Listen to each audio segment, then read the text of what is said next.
Hello, guys. Welcome back to the show. Today with me, I have one of my favorite people in the honors program. She is so cool and so involved in a lot, and I wish she would give herself a little more credit about how awesome she is. So, Jenna, would you like to introduce yourself further, including your majors, your homeland, and what you do here at HPU? Welcome to the Honors Podcast.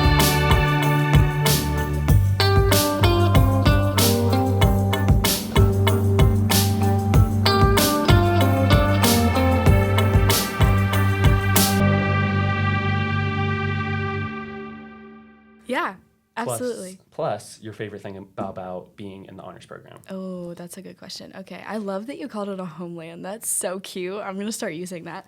Hi, guys. I'm Genna Manger. I'm a senior here at High Point University studying English and psychology.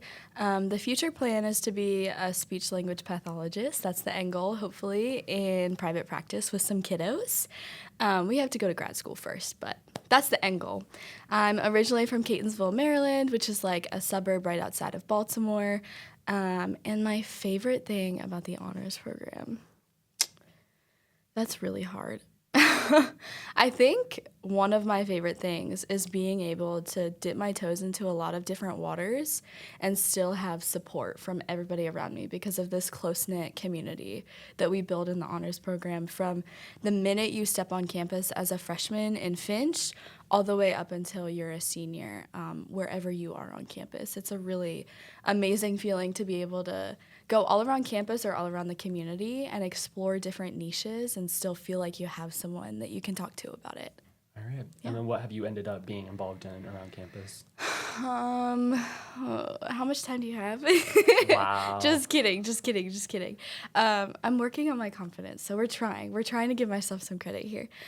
I have been involved in a service organization called Circle K. I started as a freshman as the treasurer for that organization and then ended up being the president my junior year.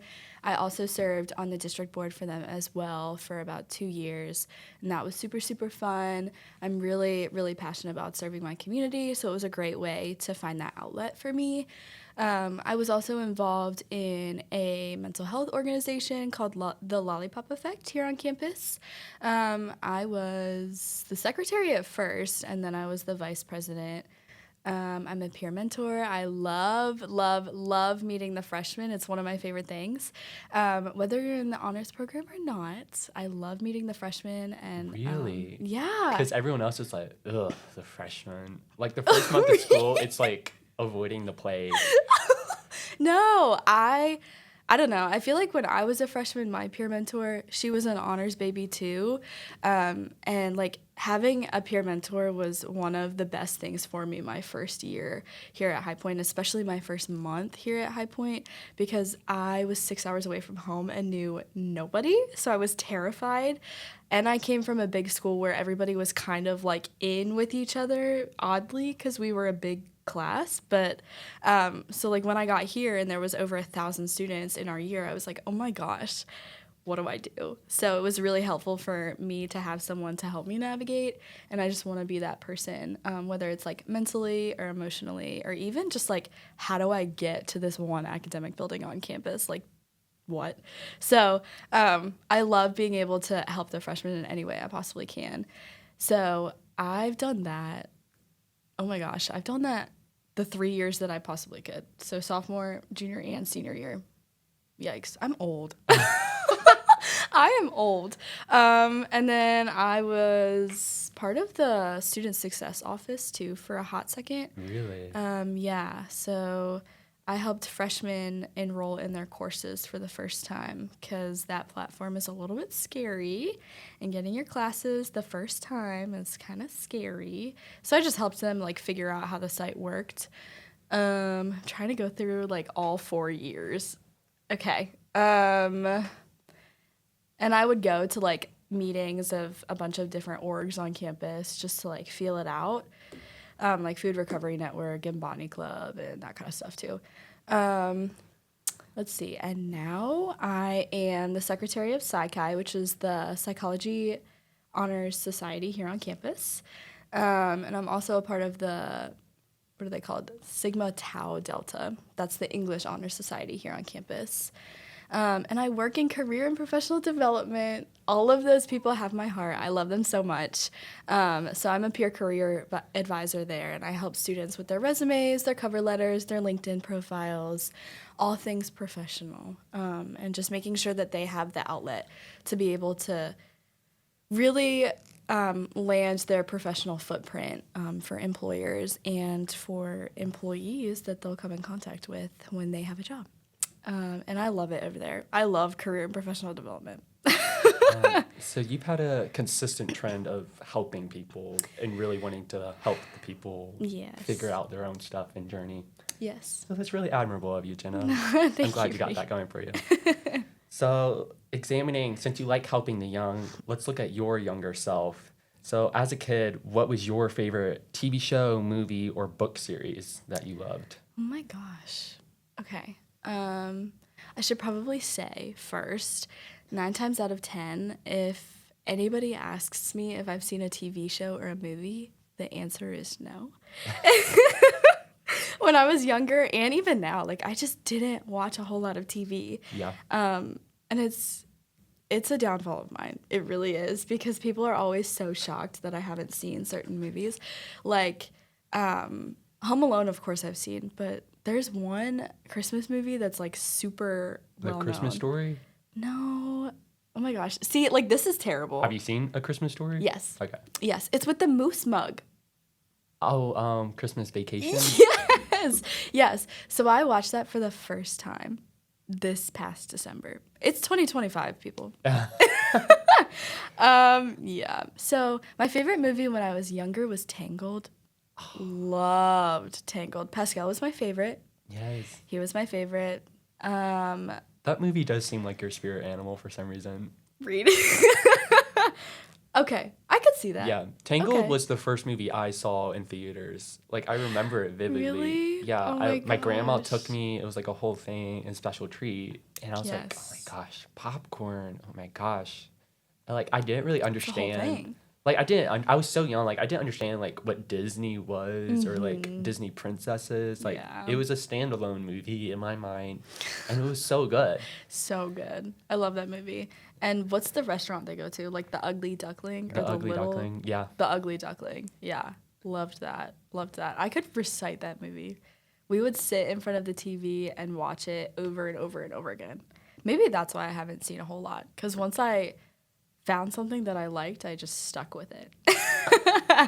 In terms of book series, I was a Junie B. Jones girly when I was in elementary school. I never read Harry Potter, which is terrible. Me neither. Terrible. I liked The Hunger Games. I definitely liked The Hunger Games. When did you read The Hunger Games? I was in middle school. That's crazy. I know. I was like junior year of high school. Oh. And that felt a little above or below the appropriate Really? age level. Oh my gosh. Wait. Yeah. Because I've never read a book where so many people die. Yeah, it was a little. But it was so good. Yeah. That's also the only book series I've ever pulled all-nighters for. Yes. It's worthy of an all-nighter. Yeah. It definitely is. Yeah. Yeah. Do you like that Susan Collins has like published a new book contributing to the lore, or do you feel like the trilogy should just stand alone and not include Songbird of Ballad and Snakes and then Sunrise on the Reaping? Is this controversial? I don't know. I don't think so. Hopefully not. I think it should just be the trilogy. Like, I don't know. I think it.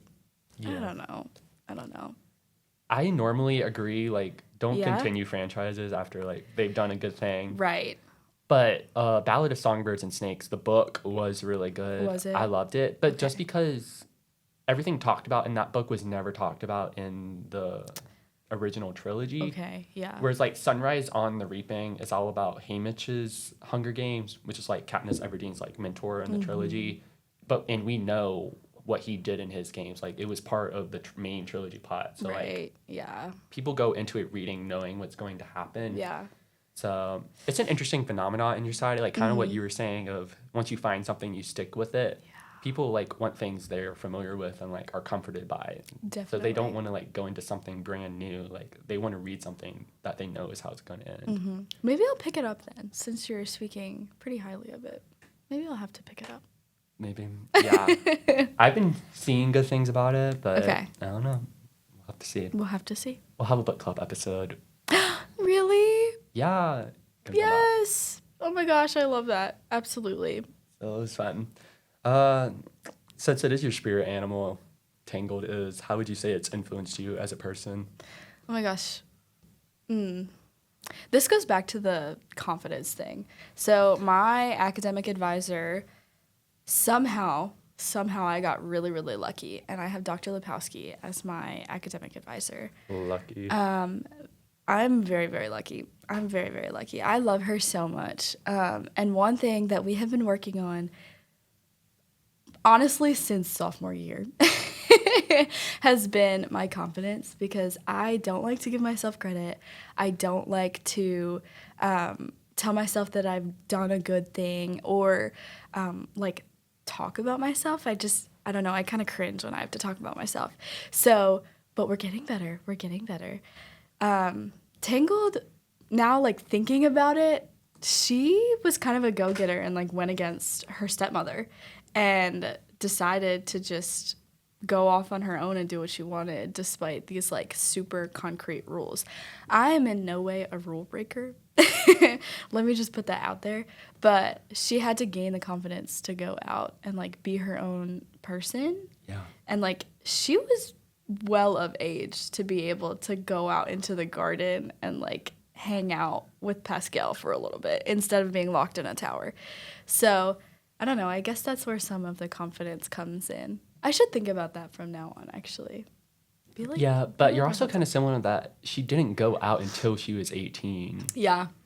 And, like, the second she stepped foot on grass, there was, like, a 5-minute breakdown montage of, like, oh my gosh, I betrayed my mother. Oh my gosh. Yeah. No, I got this. I'm awesome. Oh no, I betrayed my mother. Oh my gosh, I'm a terrible person. Yeah, definitely. I had like a little bit of a spell with my parents where I was a little bit of a rule breaker, a little bit of a rebel. That did not end well for me. In high school, I literally got my door taken off. Wow. So, like, my parents told me, they said, Jenna, if you continue to go against what we say, your door is getting taken off of your hinges. And I said, you're so funny. And I walked out of the front door. And when I got back, I no longer had a door to walk through to my room. And it stayed like that for a month. And it was like a whole joke in my high school because I was like, you guys will not believe. I do not have a bedroom door. And needless to say, I learned my lesson after that because I never went against my parents. And I'm the firstborn. So it's like, Yeah. it's their first time parenting too. So, like, they were just trying to navigate the situation, however. And now we laugh about it because, like, what a wild thing to do. How crazy is it that you literally took a door off of the hinges out of, like, just pure spite for your daughter who never did anything wrong beforehand. Yeah. And then she had a spell. But same with me, like, you've always followed the rules and you were rebellious to, like, the opposite end of the spectrum. Like, you weren't just dabbling in a little bit of rebellion. No, like, you completely betrayed your parents and, like, gave them the biggest attitude ever for no reason. And that's your punishment. And so now we laugh about it. And, like, it comes up in family conversations too. That's so great. It's so funny.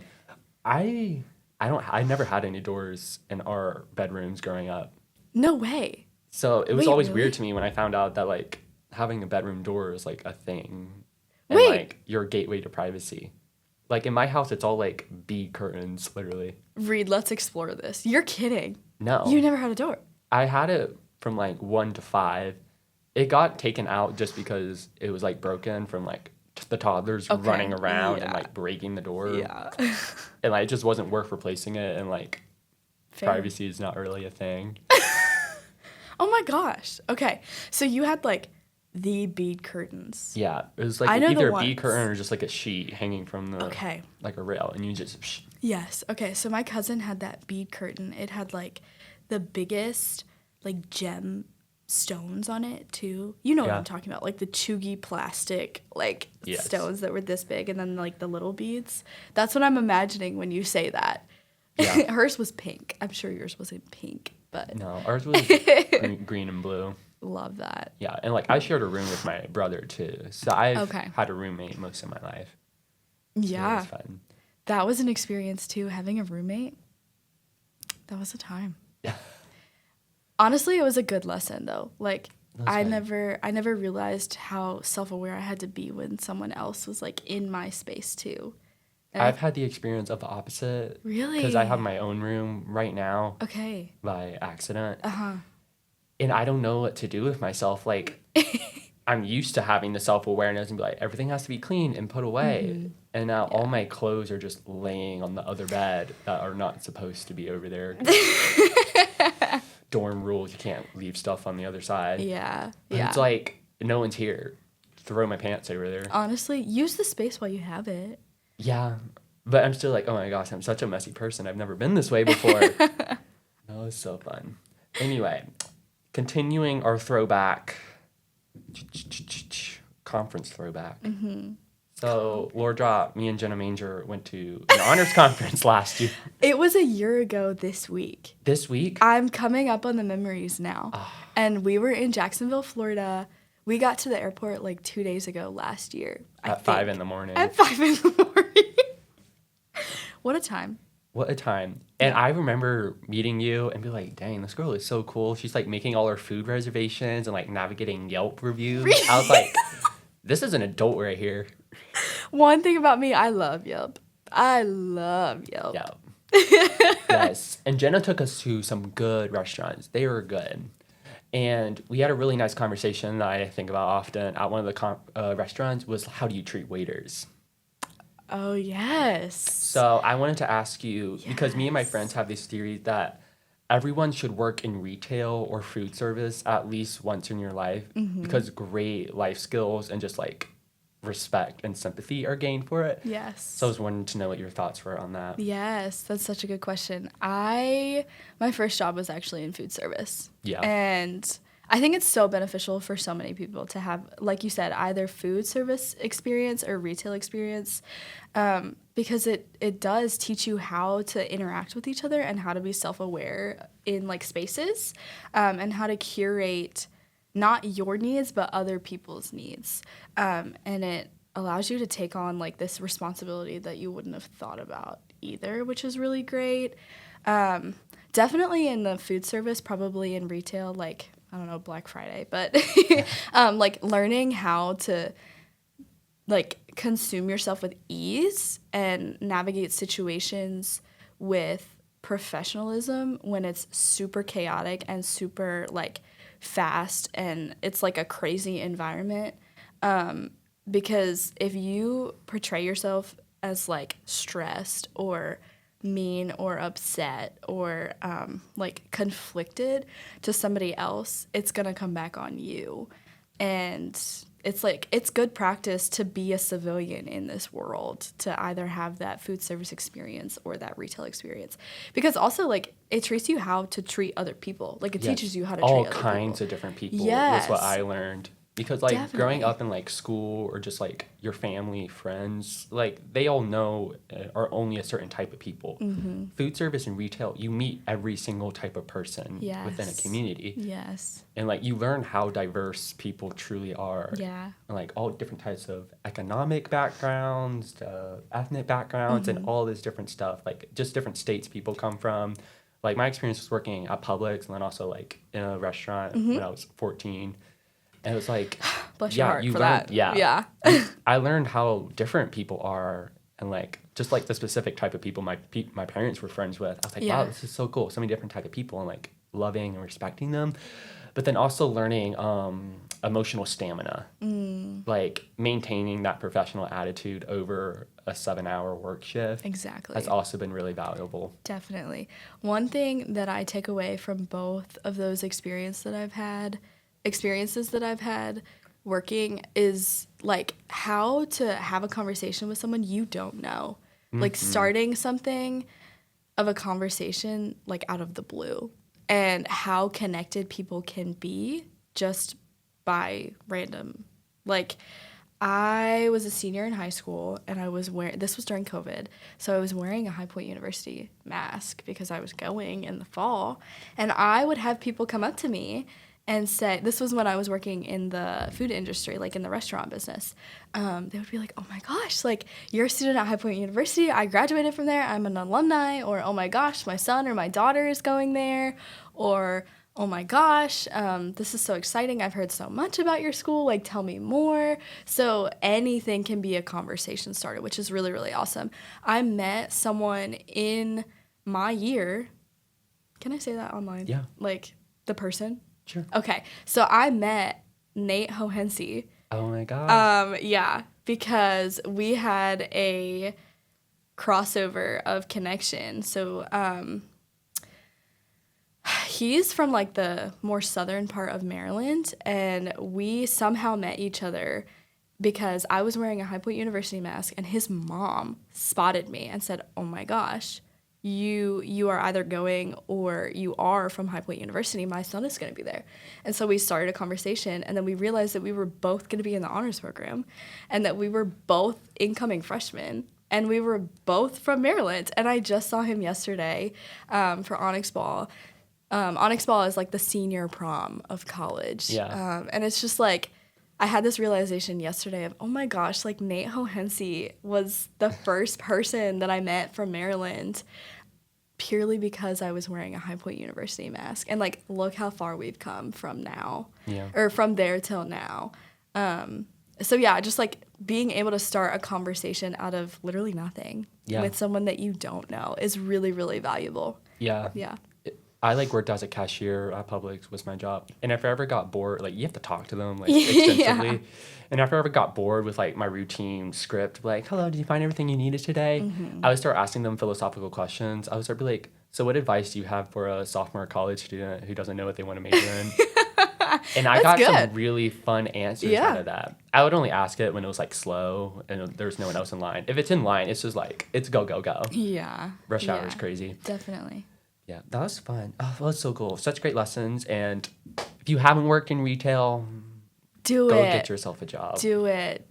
And it can be fun. And the thing is, employers know the value of that experience too. And they notice that on your resume. So if you do work in retail or food, put it on your resume. It 100%. Is a really good indicative experience. 100%.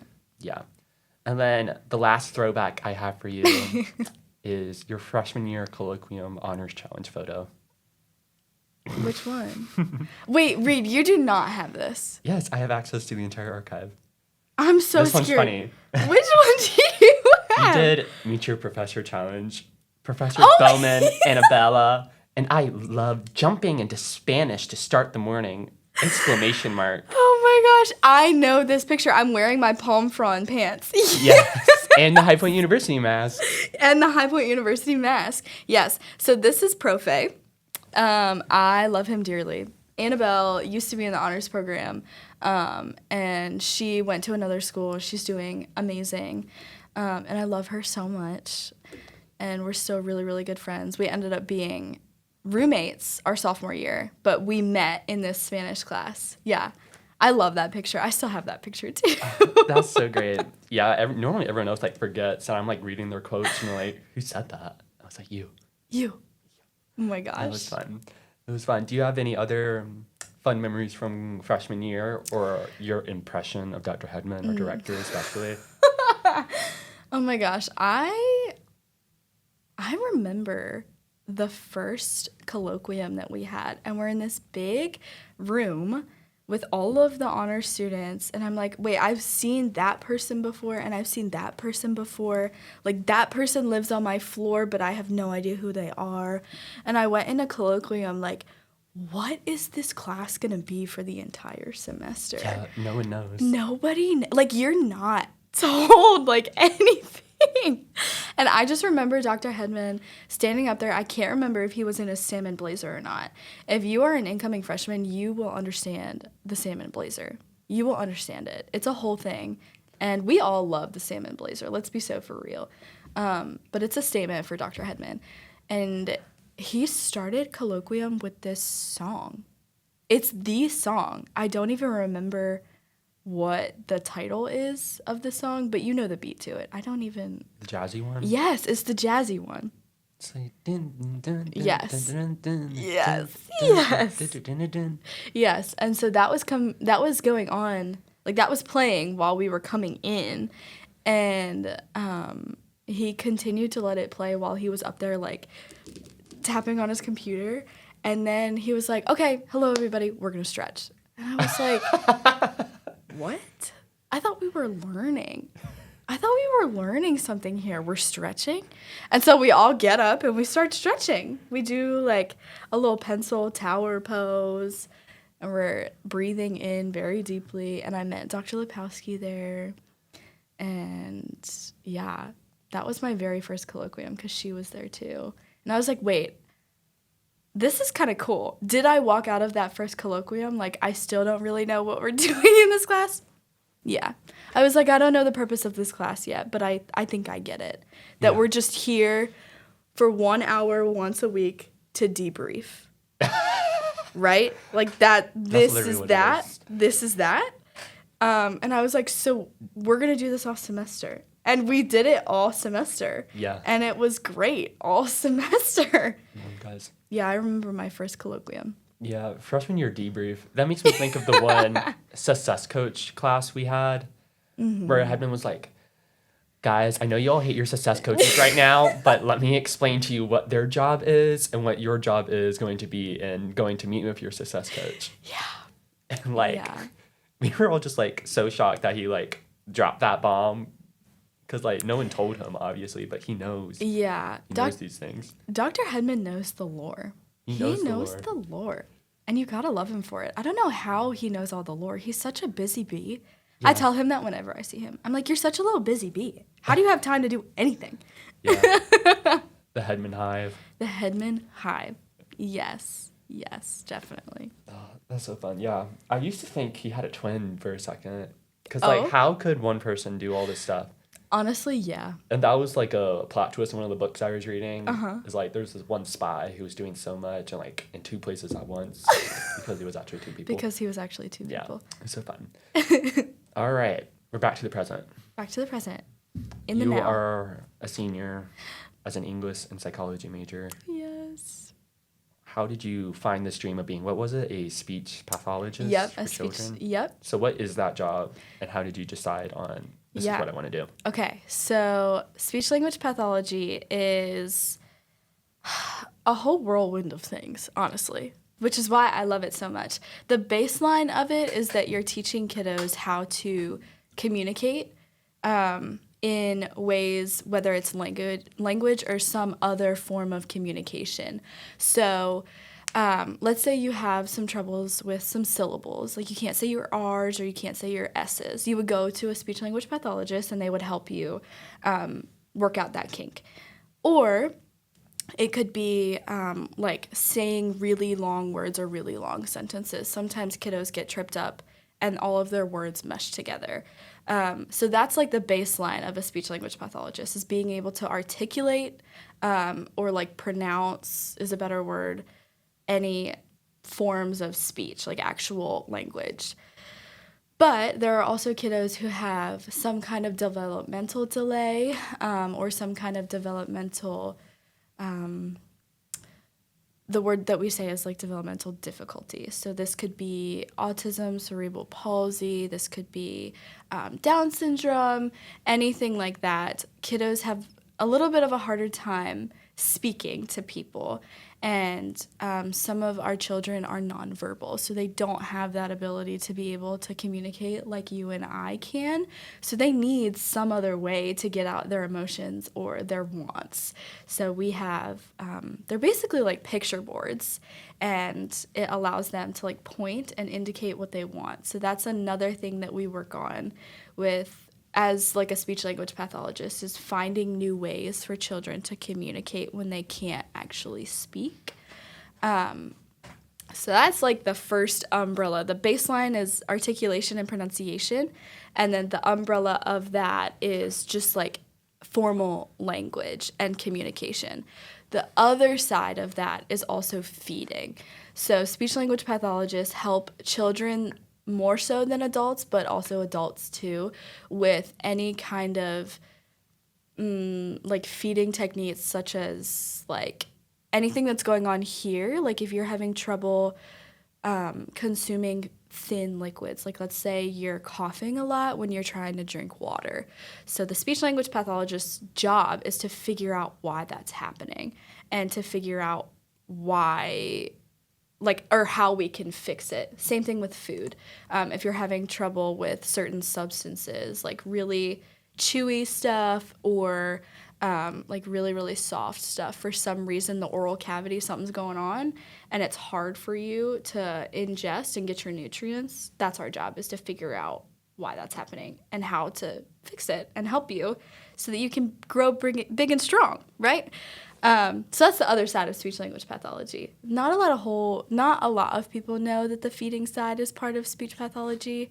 I dabbled in it my first internship, and I was like, How do you decide? So like you cough when you drink water for some reason. Yeah. What's like the process? Do you like, is it like a dental examination or like? you go to an ENT and you can do a swallow study. So I haven't been able to be in an examination room yet to watch a swallow study, but I don't know. I pray for those kiddos because they have to be brave. I'm sure they have things hooked up here and they have cameras and all kinds of stuff to figure out what's going on inside. And then from that, if anything comes back from the swallow study, then you can make a treatment plan that way. Or maybe you could go to like a dental facility and figure out if there's something going on with the teeth or the gums or the tongue. Some people still have, what's it called? It's like it's something in the tongue. It's like that line. I forget what it's called. Like at the bottom Yes, of the mouth? and they can't extend their tongue upward because of that extra piece of skin. So some parents decide to clip it for their children. Some don't. So that could be part of it too, where someone could just easily look in and figure out what's going on there. Yeah, so basically when it comes to feeding, you can either go to an ENT and get studies done or tests done, or it's kind of like a trial and error. If things don't come back, and a lot of research, which is why I love the field so much, because problem solving is frustrating sometimes, but it's fun too, and being able to research and figure out what's going on. One thing that I also really, really love about speech pathology is every single child is different, and there isn't one specific treatment plan that's going to work for every kiddo, which is amazing to me. I love that. And it allows you to like get creative and, I don't know, put your science hat on and figure out some new things. Yeah.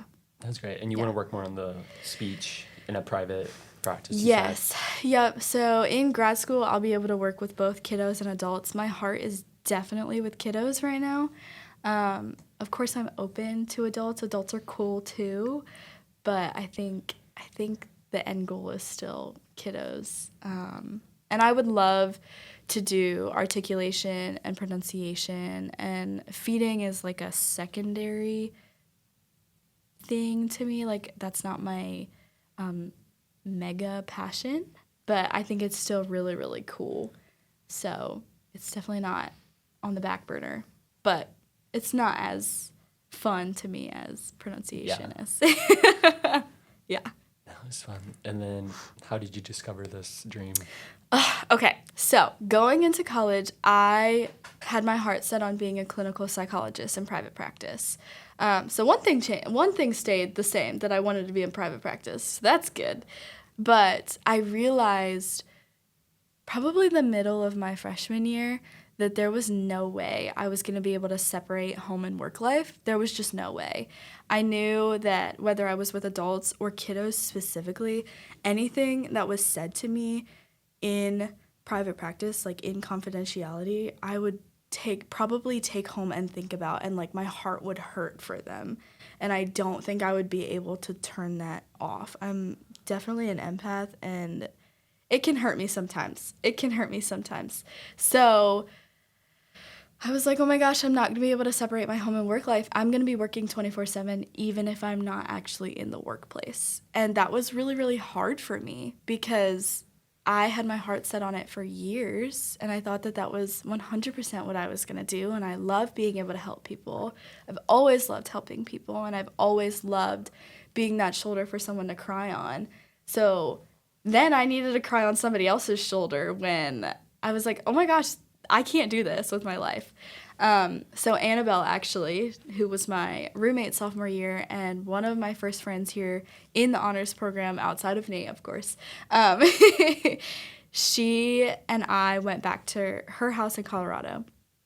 And her mom was talking to me, and I was talking about this crisis that I was having. I was like, oh my gosh, like I love psychology. I love being able to help people. I know that that's what I want to do, but I also know that the range is really big for what you can do in psychology, and I just want to find my niche. I want to find something that's good for me and that's going to work for me, and I just don't know what that looks like now. So she was giving me a few options, and I was like, yeah, like that's cool. Like, yeah, sure, I'll look into it. And then she mentioned speech language pathology. And I remember her saying, we were in a pizza place, and she was like, Genna, like, I really think you would be a good speech language pathologist. Like, you should really look into this. Like, I feel like this could be good for you. And I kind of felt the same way after she explained a little bit of what she knew about the field. I was like, yeah, that sounds kind of cool.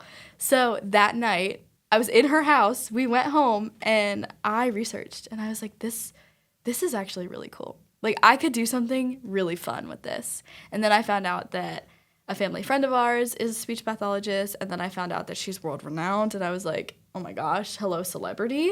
Let me talk to you. And found that this is definitely what I need to be doing. So it was all because I had a conversation with my friend's mom. Like, I give her all the credit for that. And Wow. I told my friend that, like, probably a year ago. I was like, my heart goes out to your mom because she is the whole reason that I have directionality for my life, like, and my future. Like, that is, I can never thank her enough for that. So, yeah, all because of a conversation which goes back to the food industry of retail. Yes. Conversation of, like, sparking a conversation out of nothing. Like, you never know who someone is, Yeah. what they know, and what they can offer you. Exactly. Yeah. And that was something I was told whenever I visit CPT is, like, your friends' parents are networks, too. Like, 100%. they know a lot of people. They've been around the block a couple times. Are you kidding me? They've been Yeah. around the block. But we're still, like, kind of kids mentally, and we're like, they're just my parents. They don't do anything. Yeah, definitely. That was good. Oh, well, that's so fun. So many, like, small world moments for you. Yes, and I love every one of them. I love Yes. having a small world moment. Yeah, it's so fun, especially when coming from, like, coming to nowhere and not knowing anyone. Yes, definitely. Yes. Okay. I want to talk about CPD because they're a fun office. Oh man, they're a fun office. Yes. So yes. career professional development, for the record, there are kind of renowned office here at HPU, and they're famous for their 99% placement rate into either higher education or employment within 6 months after college. So besides that, why do we actually need a CPD? Why can't we just build resumes with AI or have a website help me with my interview? What's the value of having the physical office with full-time staff and student employees? Oh my gosh, yeah. I think it comes back to that connection piece too. These career advisors in this office are some of the most supportive humans I've ever met. They are going to help you in any way they possibly can to get you to your end goal. And I really, really envy them for that, because a student could walk in with no idea of what they want to do or no professional footprint thus far, and they're going to make every stride they can to make sure that they have that. And having a one-on-one with a student gives the student the confidence they need and gives them the directionality they need to be able to make this resume or to go out and find jobs. We have, I guess it's technically 2 offices, but we're all kind of meshed into one. The one side is our career advisors who work with our students and really make sure that they have all of the materials that they need. And then another side of our office is really working on marketing and networking with alumni and parents of students who have connections in the world, and being able to bring like big companies to campus despite having a connection or not, which is really, really awesome. And I think being able to have that one-on-one with a student opens up the possibilities for that student to get into these connections. Because if you're sitting in front of your computer and you're finding these really cool jobs, like let's say, I don't know, you want to work for Comcast, or you want to work for AT&T, or I don't know, Nike, like how are you going to get there? How are you going to get there? Some people can definitely do it and build their platform, but it's really, really helpful to have a support system behind you and to have someone with all of this knowledge to guide you through that process. We have so many resources online that we point students to that they don't even know exist. So if you're an underclassman and you're like, I see career and professional development, like I see that 99%, or even if you're an incoming freshman and you're like, this seems really cool, but that office is professional. Like I've had students come to me and say like, you guys look scary. Like, I'm scared to come into your office. I promise you we don't bite. I promise you they are such nice humans. They're such nice humans. And they genuinely just want to help you. So I encourage any student from any year to come in, even if it's just to have a quick little chit chat. Just get your foot in the door and let us help you explore your future aspirations, and let us help you and give you the resources that you need in order to get to that end goal. Everybody is fully capable of doing it on their own, but it's so much easier and so much better for you and like your mental state to be able to have someone behind you helping you or encouraging you, just telling you that you're doing a great job too. Yeah. What would you say to those people who feel they don't need CPD, like they're better than it, like, oh, I can do it on my own, like why would I need to come talk to a career advisor? Yeah. I get that. If you're confident in yourself and you're like, girl, I got this. I know what I'm doing. I can build my own connections. I totally get that. And you go for that. You totally go for that. But even if you think you have all of your cards laid out on the table, I think it's important to double check your steps too, to make sure that you're making the right moves. And if a move doesn't go how you want it to, what do you do? How are you going to pivot from that? So like I said before, like just have a conversation with us. Yeah. And you don't have to come in and have an hour-long meeting with us if you can't or you don't want to. Just have like a 5-minute chit-chat with us in the office about it. When our peer career advisors are there, we're students and we're here to help you. If you want to have a conversation with a career advisor, definitely make an appointment and they would be more than happy to talk to you about whatever it is. But don't be scared to have the conversation, even if it's a short one. And if you are confident in yourself, that's amazing. It's amazing. But I would definitely double check your steps to make sure you get to your end goal and you're happy with your outcome. Yeah. All right. That's good. You heard it here. You heard it here, guys. Come and see us. We're nice people. We love our students. Yeah. Jenna's the only one who bites. Yeah. Yeah, especially if it's like 4:55. She's got 5 minutes left of her shift. Stop. No, you can still come and see me if it's 4:55. I won't bite. I've literally emailed Genna outside of her hours and be like, hey, can you send me a template? I really need to send a template. And I'm like, yeah, here you go. It's 11 p.m. And I'm like, sorry it's so late, but here you go. Yeah. It was funny because I had already made it using a Canva template because you just took too long. But I'm sure I'll need it again. For future reference. Sorry, it was 11 p.m. I saw your email or your text message and I was like, shoot. It's all right. So, a couple more questions. Yeah. Since you really want to give advice, I guess, what advice would you give to a freshman at HPU? Yeah. My advice to every freshman who comes in and they're scared is to not be. And I know that's hard. It's way easier said than done. But every freshman is in the same shoes as you. Everybody's coming from somewhere else. If they're from High Point, like it's still a move for them. And everybody is starting this new chapter in their life. And like find people that you can relate to and share these experiences with them and go and do things. Say yes to everything and get involved with anything that even piques your interest. You can drop it if your schedule gets too full or you find out that like, this isn't really for me. That's okay because again, you're all in the same boat and you are all just trying to figure out this new chapter in your life. So it's okay to realize that something might not be your vibe. But just know that everybody is feeling all of the feels that you are. Everybody is experiencing the same thing that you are with that first step on campus. And just like have comfort in that like you're not alone in this, and reach out to your peer mentors because they've been through it and they know like how those feelings really feel. They definitely do. And they're here to help you with that. That's my biggest piece of advice is like say yes and know that you're not alone and that everybody's feeling all the feels too. That's great. Yeah. Dang, you are good at helping people. Read, please. Okay. You are. Accept it. Take the compliment. Thank you. Put it on your chest. Thank you. Let it osmosis into your heart.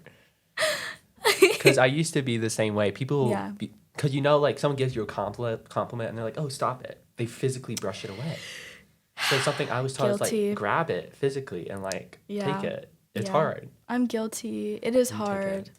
All right. We're going to wrap up in a little bit. I do have one last question for you, and this is not one of my questions. So I have a tradition on the podcast where the previous guest has left you a question to answer, and then you will leave a question for the next guest. Oh. Yeah. Okay. This is fun. Yes. So this is a good one. The previous guest wants to ask you, what did you expect to get from college experience, and did it deliver? Ooh, that's so good. Okay. What did I expect from my college experience? I expected to find who I was and to build who I was.